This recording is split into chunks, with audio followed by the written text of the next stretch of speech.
நேற்று தான் தளபதியோட அந்த கச்சேரி சாங் ரிலீஸ் ஆயிடுச்சு. என்னடா இது வியூஸே போக மாட்டேங்குது, எப்பவுமே இல்லாத வியூஸ் ரொம்ப குறையுது. இதுக்கு முன்னாடி விஜய் அந்த பாட்டு படங்கள்லாம் பார்த்தீங்கன்னா வியூஸ் அப்படி போகும், செலிப்ரேஷன் அப்படி இருக்கும், அது ஒரு திருவிழா மாதிரி கொண்டாடுவாங்க. பட் இந்த சாங்க்கு ஒரு வைப்பும் இல்லை, வியூஸும் கம்மியாக இருக்குது. ஏன் இப்படி ஆகுது அப்படின்னு ஒரு கொஸ்டின் போயிட்டுருக்கு. அது ஏன் ஆகுது எதுக்காகுதுன்னு எல்லாருக்குமே தெரியும், சரிங்களா? அதனால் ஒரு பிரச்சனையும் கிடையாது. தளபதி ஸ்க்ரீனில் வந்தாலும் சரி, தளபதி பாட்டு ரிலீஸ் ஆனாலும் சரி, அது எப்பவுமே ஒரு கிரேஸாக தான் இருக்கும். ஏன்னா இப்போது ட்விட்டர்லலாம் பார்த்தீங்கன்னா ஸ்பேஸில் வியூஸ் ரொம்ப கம்மியாக போகுது, விஜய்க்கு மார்க்கெட் குறைஞ்சிச்சு, அதனால தான் இப்போ பொலிட்டிக்கல் கவுண்டர் அப்படி இப்படின்னு ஏதோ ஒன்று அதுக்கு பாட்டு ஏதோ ஒன்று பேசினுக்குதுங்க. பேசுகிறவங்க எது வேணால் பேசிக்கிட்டோம், இப்போ தான் நம்ம இப்போ சொல்லுவோம். விஜய் நாக்கு இருக்கிற கிரேஸ் அது எப்பவுமே ஐப்பு தான். இந்த பாட்டு எப்படி இருக்குன்றது மக்களுக்கு தெரியும், முக்கியமாக இளைஞர்களுக்கு தெரியும். அந்த பாட்டு அப்படி வைப்பாக இருக்குது.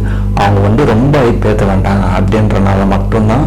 ஏன்னா அந்த ப்ரொடக்ஷனுக்கு தெரியும் ஒரு பாட்டுமே பொறுமையாக விடலாம், மற்ற இது மாதிரி நம்ம டெய்லி அப்டேட் கொடுத்துட்டே இருந்தால் அதோட இது வைப்பு இதாகிடும்ன்றனால தான் ஹோல்ட் பண்ணி ஒன்று ஒரு மாதிரி பண்ணுறாங்க.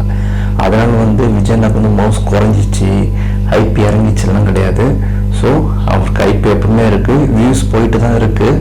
அது ஏன் டெக்னிக்கலாக போகலன்றது அந்த கீவேர்ட்ஸ் ப்ராப்ளம் உள்ள என்ன வேணால் ஜாமர் கீமர் எது வேணால் பண்ணலாம், இப்போ அப்படி இருக்குது. ஸோ ஒருத்தர் வீடியோவுக்கு வியூஸ் போகக்கூடாதுன்னா அது என்ன வேணால் கீவேர்டு போட்டுலாம் லாக் பண்ணலாம். ஸோ அந்த டெக்னிக்கல் தான் இப்போ யூஸ் பண்ணுறாங்க. அது நீங்கள் விஜய் நாக் பண்ணுறது வேஸ்ட்டு. நீங்கள் எப்படி பண்ணாலும் அது ஐப்பு தான் போகுது, ஓகேங்களா? மக்களுக்கு தெரியும் நீங்கள் என்ன பண்ணாலும் விஜய் நாக்கு சப்போர்ட்டாக தான் இருக்க போகிறாங்க. ஸோ அதனால் ஒரு பிரச்சனையும் கிடையாது. ஸோ வர பொங்கல் அன்னைக்கு தேட்டர் கீழியும் மொத்த கட்சியுமே அல்லு சில்லாக போகுது, அது மட்டும் உறுதி. இன்னும் இப்போ தான் ஃபஸ்ட்டு சிங்கிள் வந்திருக்கு, இன்னும் 2வது 3வது சிங்கிள்லாம் இருக்குது. இந்த நெக்ஸ்ட் மந்த் வர ஆடியோ லான்ச்சுன்னு சொல்கிறாங்க. அது மட்டும் ஓகே, விஜய் சார் வெளியே வந்துட்டாருன்னு வச்சுக்க ஆடியோ லான்ச்சில் இன்னும் பயங்கரமாக இருக்கும்.